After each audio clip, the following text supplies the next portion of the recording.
Hey everybody. Well, this is it. Finally, the video that I've been trying to make for a couple of weeks now, and just for some reason or another haven't been able to get it together. But I have made some notes, so you will be seeing me looking at my notes once in a while, and that's because this is so important to me that I don't want to leave anything out. Now, I'm going to try to make this a fairly short video. Those who know me know that it's really easy for me to go on and on and on and on and on and on. Much harder for me to condense things. So I'm working on it. We'll see if I can keep it down to 20 minutes. That's my goal. We'll see. So this is why Neogenianism. Why is Neogenianism a part of my life? Why would I consider myself Neogenian? Even though I hate labels, I mean, we all have had so many labels, and we could have a million more. I mean, I've been a mother. Well, I am a mother. I'm a mother. I'm a grandmother. I'm a great-grandmother. I was an equestrian when I was younger and could work with horses. I was a fish filleter. I was a shrimp cleaner. I was a crab picker. I was a seafood processor. I was a, let's see, I worked in retail, and I had several different titles there. I was a manager of a bookstore. I was an assistant manager at an appliance store. I was appliance and TVs. I was I've been a data entry person in a medical facility, a medical clinic. I've been a writer. I've been a singer. I've been so many things in my life. Now I'm a YouTuber. I may not be a famous one. I may not be the greatest one, but I'm beginning, little beginnings, and I don't really expect to become rich or anything like that. I'm not worried about you sending me money. I just want to get some things out there, partly for my grandchildren and my great-granddaughter and whoever. But if I can help any one person understand something more about life and about Neogenianism and about why it's important to me, I think it could help them. So that's what this is about. And plus, I like to tell stories. This is not so much of a story, although there are some little stories interspersed in it. So I am a storyteller at this point in my life.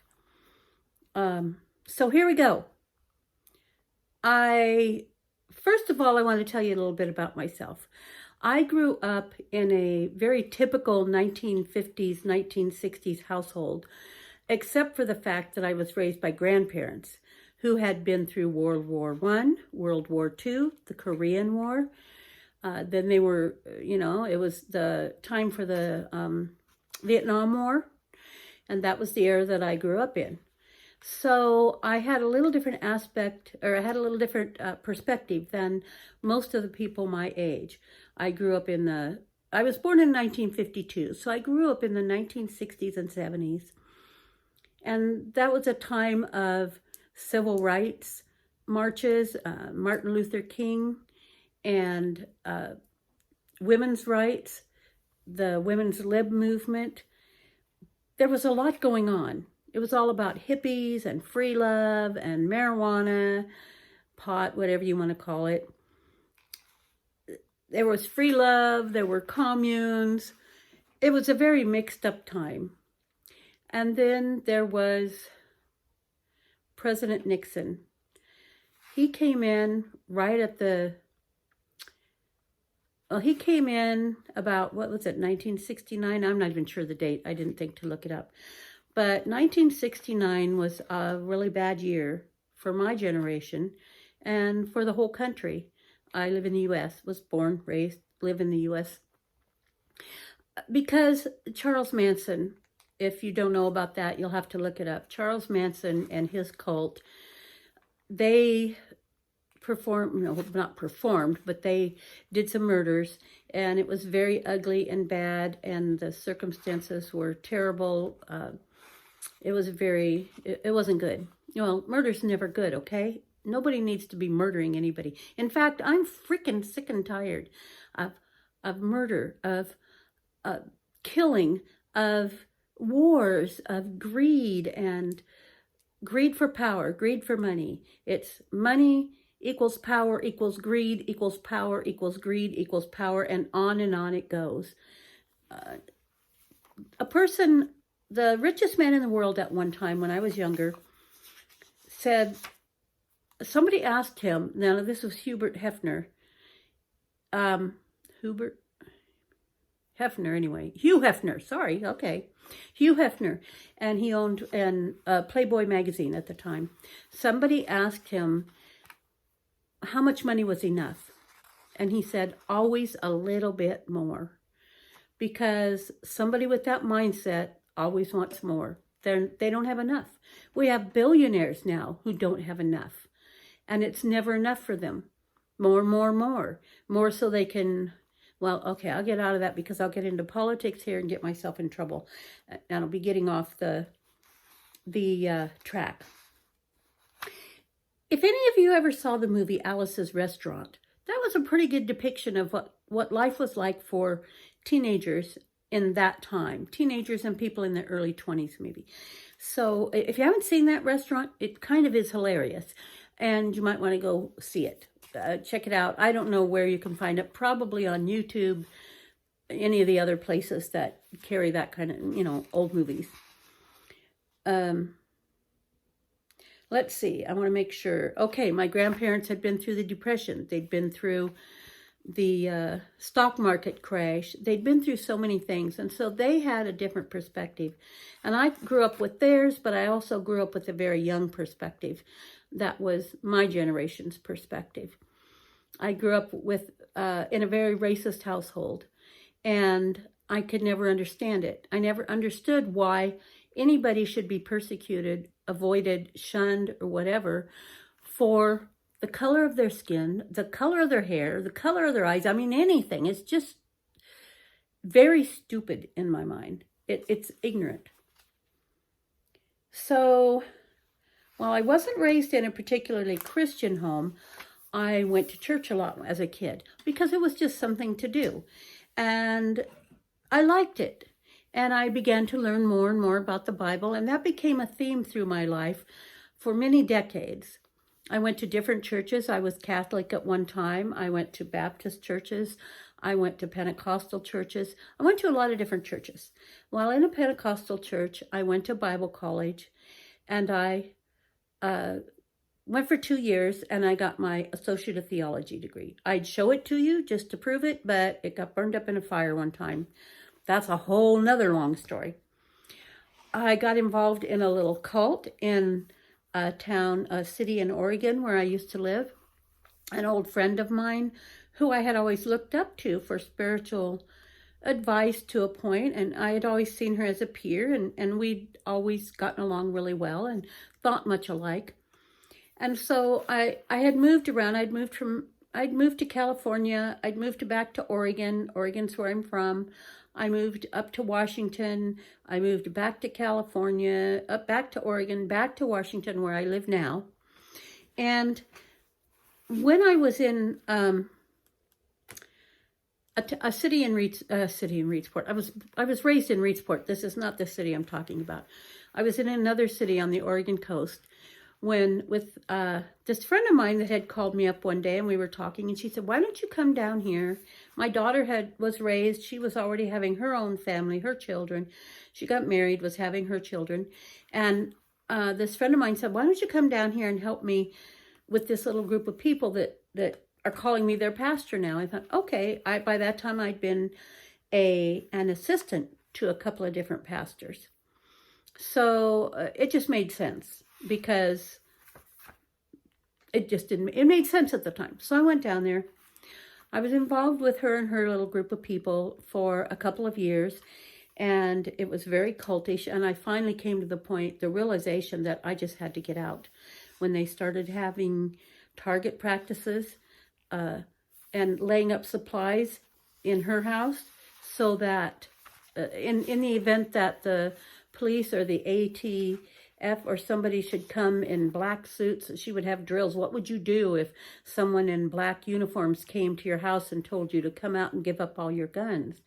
And, you know, it was very David Koresh-like. Some of you won't know who that was. David Koresh. I firmly believe that some of those people would have drank the Kool-Aid for her if they'd have asked them to. If she had asked them to.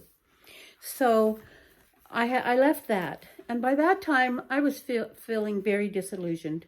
I had learned some things while I was in churches and while I was close to certain pastors. I had learned some things that most people weren't privy to because I was trusted and because I was applying myself. And there were certain things I could never quite wrap my head around. The Bible didn't answer all the questions for me. And some of the questions that the Bible had, or some of the things that the answers that the Bible had, made no sense to me. And when I would question them, I would get told the pat answers that most people get. Well, you know, you just have to take our word for it that this is what it means. It doesn't mean what you think it does. You know, you just rely on us. We know. That was in different degrees in different churches, of course, and things. And there came a point where I said, you know what?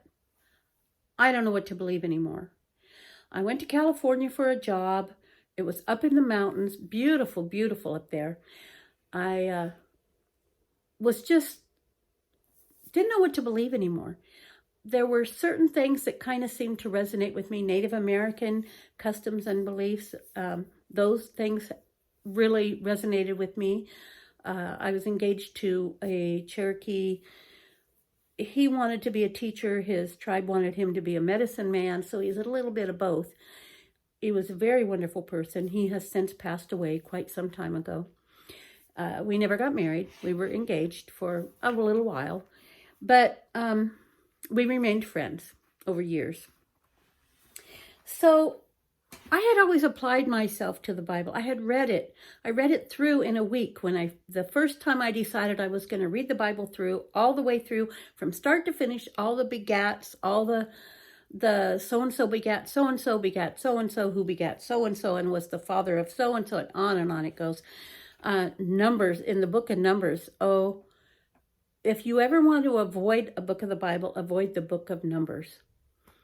But anyway, I did read it, and I really learned some things from it. I learned how certain generations were set up and things. So anyway, all of that to say, I was very involved. I taught a lot of things. I sang a lot. That's a long story. I taught classes. I preached up behind the pulpit. I was not a preacher or a minister, but I preached sometimes. I did all kinds of things, from cleaning the toilets to preaching.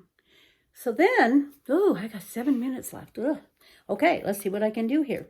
So I became very disillusioned. I was up in the mountains in California, and I ended up at one point homeless.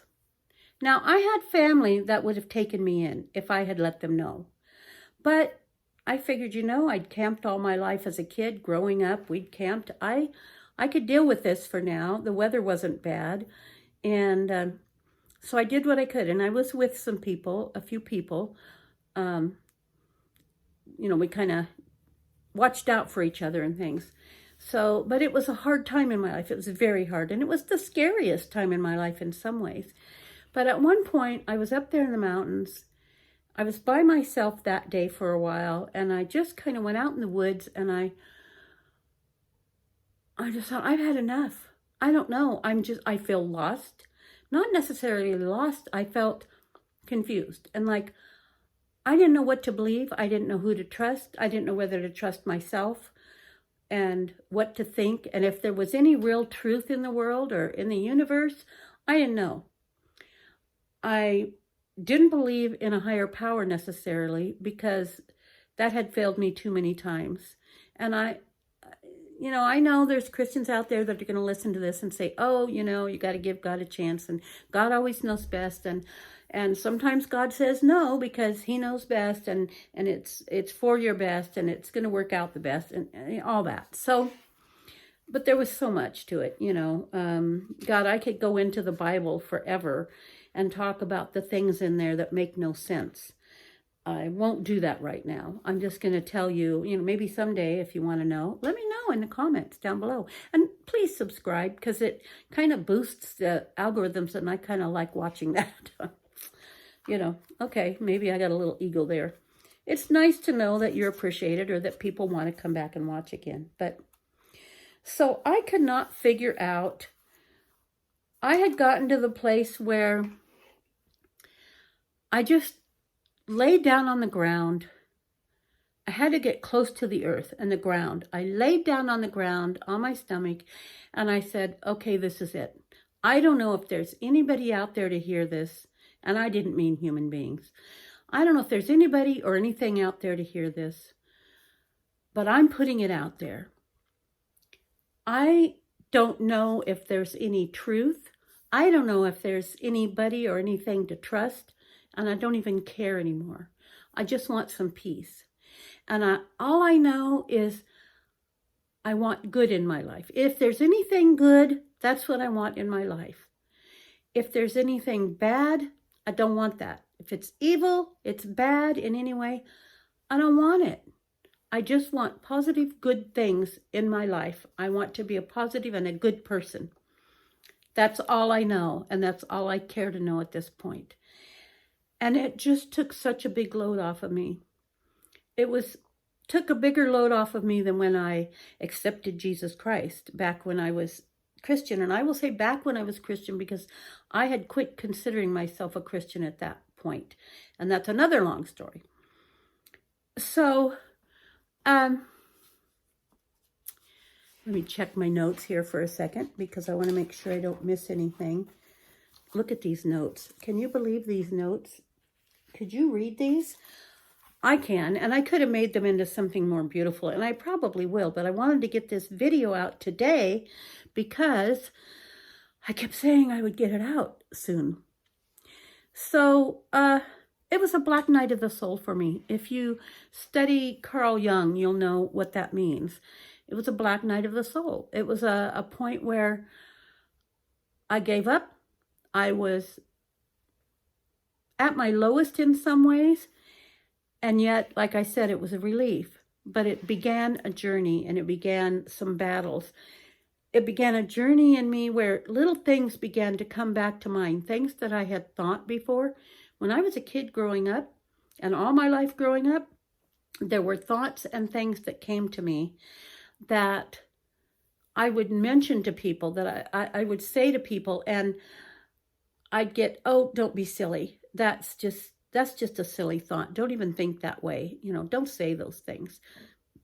But nobody could give me a reason why, other than that it didn't make sense to them. So one day I was watching YouTube, and this is after I got back up here to Oregon, and this was a little over 3 years ago. It was, well, actually, yeah, probably almost 3.5 years ago. I was watching YouTube. I don't know what I was watching. Probably just surfing YouTube. And a video came up on my feed and had a picture of a guy on it. And I thought, well, he looks kind of strange. I don't know. And I'd never heard of him before. I'd never seen him before that I ever remembered or anything. But it kept coming up and coming up. You know how YouTube does that. So I thought, okay, I'll watch it and it'll quit coming up. So I watched it and I thought, I don't know. You know, sounds kind of weird to me. But I thought, okay, I watched it. It's gone. It won't come up anymore. Well, I didn't know that there were algorithms. I did not know at that time that YouTube was set up so that if you watched one video on a subject or one video of one channel's video, more would come up. So another one came up, and there's that guy again. And I thought, well, you know, I'll listen to this one, see what he's got to say, and then maybe it'll keep coming up. Duh. But anyway, so I watched it, and I was like, wait a minute. This is making sense. This actually where has this been all my life? These are the things that some of the things that I've been thinking. And man, the light bulb was going off in my head. It was like light bulbs just popping on. Like, oh yeah, that fits in exactly what I've been thinking. So I began watching his videos, and here I am over 3 years later, and I've been watching those videos ever since. He has written 5 books. Some of you know who I'm talking about already. I will show you the books in a minute. But the thing is, it was Neogenianism. At that time, it wasn't called that, but it's gone through a sort of a metamorphosis, more of a, it's evolved, just like we all evolve. We evolve through our lives. If we don't evolve, then we get stagnant. You know what stagnant water is? Water that's been sitting in a barrel, or even a little half dried up creek or something. Water that's just sitting there still. And bacteria grows in it, and mosquitoes come and lay their eggs in it, and those are in there, and it's not good for anything really, except for the mosquito larvae, I guess. It gets oily looking on the top. It gets discolored around the edges. It stinks. It's just no good. But when you have water like a creek, or even that water, if water began running in one side and out the other side, out the other end, it would start clearing that up. And pretty soon you would have a clear stream of water running there, hopefully, if it was clear if it was clear water coming. So, don't get into semantics. Oh, maybe it's muddy, whatever. No, clear water. So when you have clear water or clear air, clear anything running through, you don't have a beginning and an end. You don't have a stagnant pool. You have changes. You have a constant flow of information, of bringing new in, of refurbishing the old, of refreshing the old. And we need that in our spirits. We need that mainly in our minds. We need that in our bodies. I'm going to say this, we are eternal mind. I hadn't planned on saying this. You are not your mind. You are not your body. You're not your brain. And your mind is not your brain. Your brain is not your mind. They are 2 different things. In Neogenianism, we talk about the fact that we are eternal minds. Our minds are the thing, you could call it soul if you want. It's the same thing as soul. Soul, mind, it is that essence of us that goes on forever. You get different ideas of what that means in religions, different religions and things. I do believe in reincarnation, that part of me, my soul, my mind, will come back in another form until in another body, until, let's call it an avatar, until eventually we figure it out. We all evolve to a point where we can have a really peaceful world. Right now, you all know the world is in turmoil. We have, I'm not even going to list it all, but right now it's really bad. We're talking about the beginnings of 1925. Let's go ahead 100 years. It is 2025 right now. It is March 2nd when I'm recording this. So we're into March, we're into 2025, and if you're living through this time, this era, you know what it's like. Some people might be watching this 25, 30 years later. I don't know if the internet will even be around by then. I certainly won't be, because I'm 71. I don't expect to be here in 30 years. Might be interesting if I am. I'm probably still making videos. Hello. Anyway. So here's the thing. I kept listening to Morgue. Morgue is the person. Let's see. Do I have a picture of Morgue? I don't think that there is a picture of Morgue in here. No, there isn't. Well, if you watch his videos, you'll know what he looks like. They look like, because Morgue goes by non-binary terms, and I'm learning to embrace those things even at my age. You can't teach an old dog new tricks. So, but Morgue has he wrote 5 books last year. It began as 1 book a long time ago, but it evolved into 5 books because it was just too much to put in 1 book. And he divided it into 5 subjects.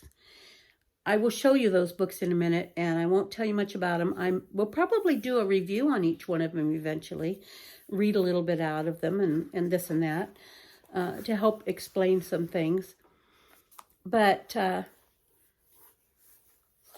I now have the best outlook I've ever had in life. I feel so settled in life.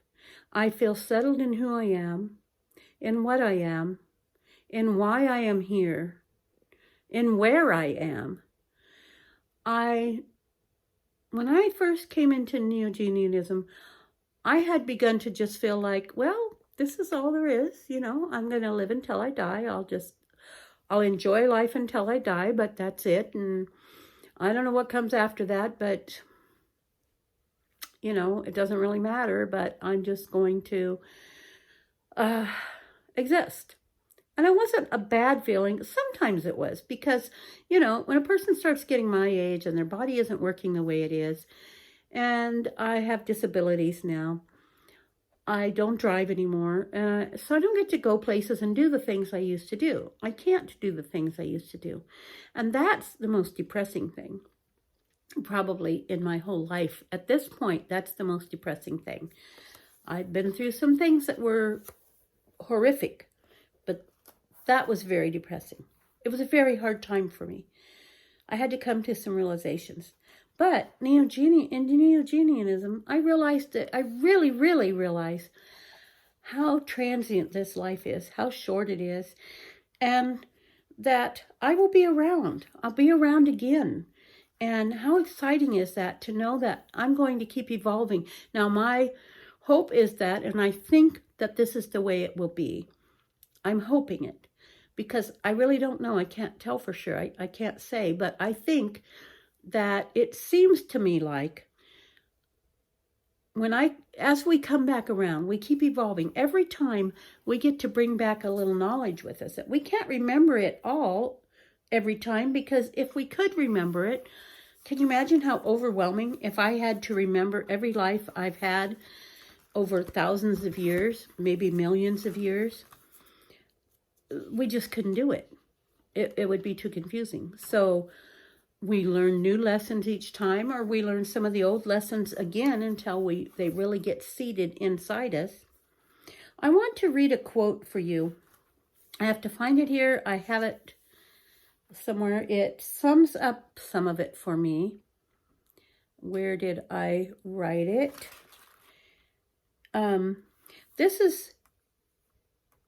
This is something that Susan Mitchell said, and I appreciated it so much. It kind of summed up some things for me about why I am Neogenian, why Neogenianism. I'm still looking. See, this is why your notes should be more organized. I wrote too many notes.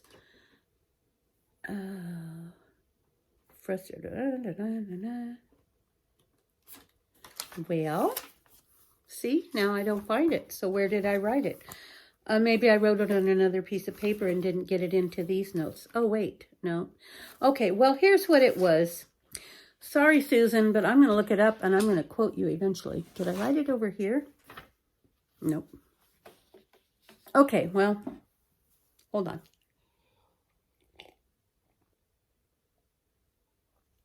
Coffee. So it was along these lines. Well, this is going to be my really far-fetched paraphrase in a way, but I'm from my heart to yours. Neogenianism makes more sense mathematically, scientifically, emotionally, mentally. I don't know, in every way it makes more sense to me than anything else ever has. especially mathematically. It's all about logic and reason. And intuition. Intuition is involved. But things have to work out logically and with reason, too. If you've never heard the principle of sufficient reason, the PSR, it says basically, and I'm paraphrasing, the principle of sufficient reason tells us why something is one way and not another. Why it is this way and not that way. Now, you'll have to look that up to really understand it. Oh, I'm 10 minutes overtime already. Well, I thought I was going to go 20 to 30 minutes, and now I'm up to 30. So I'm going to cut this short so you're not too bored. I would really, really, really like it if you'd comment in the comments below the video, because of the fact that it's not because I want more points or more algorithms. You know, I would really like to know what you would like to know about. I have so many stories about my life, and I'm going to get to those, but I would like to know what you'd like to know about my life, about Neogenianism. Now, about Neogenianism, a lot of it you're going to have to learn. I'm looking at the books here. I've got them on both sides of me. I'm going to show you the books. I'm going to tell you, there will be some links down in the description so that you will know where to go. What time is it? Okay. I have to do something at 4 o'clock here. So there will be links down in the description of where you can get the books and of YouTube channels that you can learn more about Neogenianism from beginning to end. And they're all good channels. First book in the Neogenian system is Neogenesis, Dawn of the New Mind. It's not hard to figure out what that's about to a degree. Neo meaning new, Genesis meaning beginnings, new beginnings. We are definitely ready for new beginnings. Each one of us probably is, but and we're all in the process of becoming the best version of ourselves that we can. And we have to begin somewhere, right? And we may have beginning after beginning after beginning after beginning because we keep learning new things and adding those in. The world needs a new beginning. We need to reset. Now, I'm not talking about some woo-woo new age thing or some religious thing. I'm just saying it's not working. Killing one another, having war after war after war. I don't really want to be too specific because I don't want to trigger anybody. But the stuff that's going on in the world right now, the politics, the religions, the violence, we're still in survival mode. What the hell are we doing in survival mode at this stage? We should be beyond that. We are reasonable thinking human beings. We have minds that are phenomenal. We have brains that our minds use to filter things of the world through. That's another thing I could get into. So much. So, why? Why can't we get along? There is enough. I've thought this all my life, and I still believe it's true. If you look at this planet and you look at all the forests, all the deserts, all the rivers, all the oceans, all the everything, it's getting pretty screwed up right now. But if you look at all of it and think about it, there has been, and there still is, enough to go around. None of us has to fight to get somebody else's water and to get somebody else's land and somebody else's oil and somebody else's air to breathe. There's enough to go around if we would just look at everybody as ourselves. Know that we are all one. We are all one. We're not this race or that race. We're not this country or that country. We don't even need borders. Well, we shouldn't need borders by now. We should be able to get along, share, And, you know, we're not in kindergarten anymore. We shouldn't need a monitor above us or around us to tell us to share. We should have learned that a long time ago. But for some reason, we're too screwed up as a whole, as a species. Unlike the animals, we're just too greedy. So, this is the first book, okay? Great, written by Morgue. Great graphics. And I just love them. They're all beautiful. And there's so much in them to learn. I just flipped open to a page, 56. A thought experiment, deconstructing reality. If you want to find out what that is, buy the book and read it. The hidden dangers of astrological stereotyping. Any stereotyping, okay? Let's see. The rational examination of God's existence. There's a topic for you. Okay. Second book, book 2, is METARATIONALISM, the new science of mind. And I got to tell you, this is the hardest book of all. I'm around, maybe a little over halfway through it now. Oh man, I'm telling you, I'm studying it with other people, which is what I'll be doing here in about 25 minutes. We study it online every Sunday night, and it's got a lot of math in it. Math was never my best subject in school. That's a very big understatement. But I'm learning a lot of math in it. I'm learning as much as I can, and I'm understanding it from a perspective of being a person who sees things, can see things in their head, but maybe not understand how the equations work and all that. So it's a real challenge for me, but I'm working on it. Let's see if I can find some math to show you here. Okay, this is going to look real simple to some of you. And I have a little notes. I write notes in my book. That's why I have more than one copy of some of the books, and I want to get 2 copies of each. This is a paperback.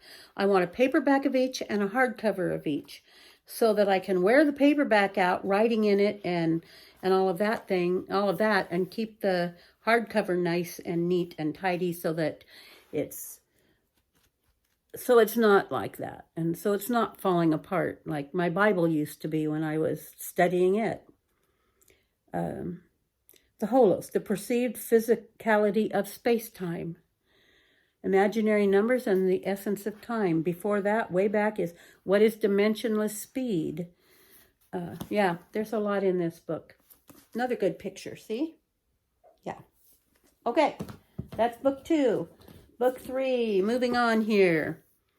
COSMOGENESIS, the awakening universe. This one I have not gotten into yet because I was determined to get through METARATIONALISM first. Now, Morgue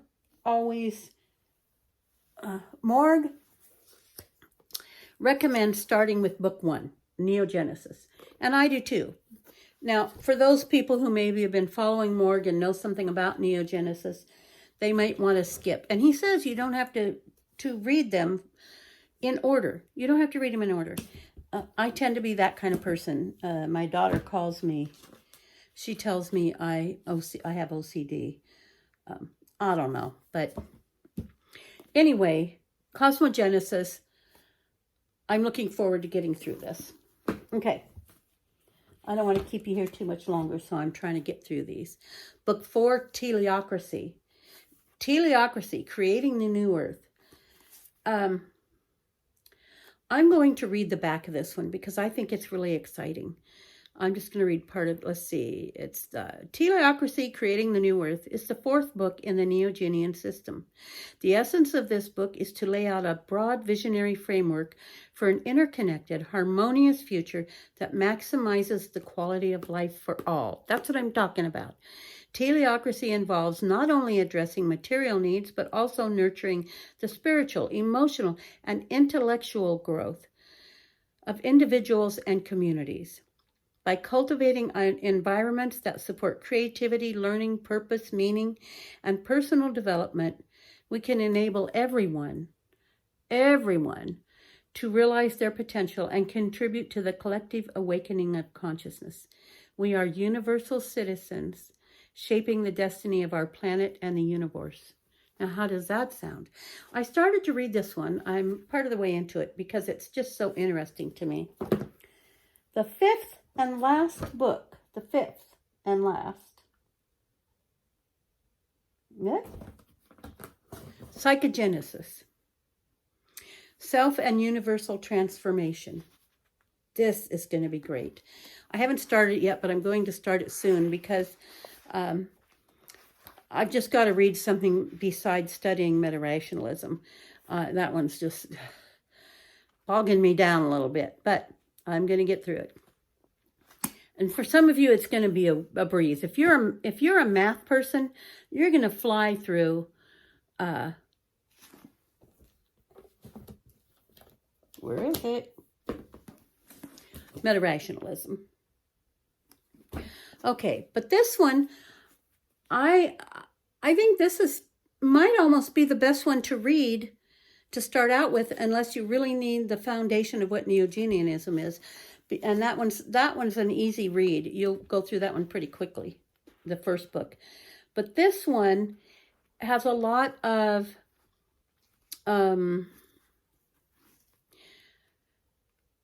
mirror self,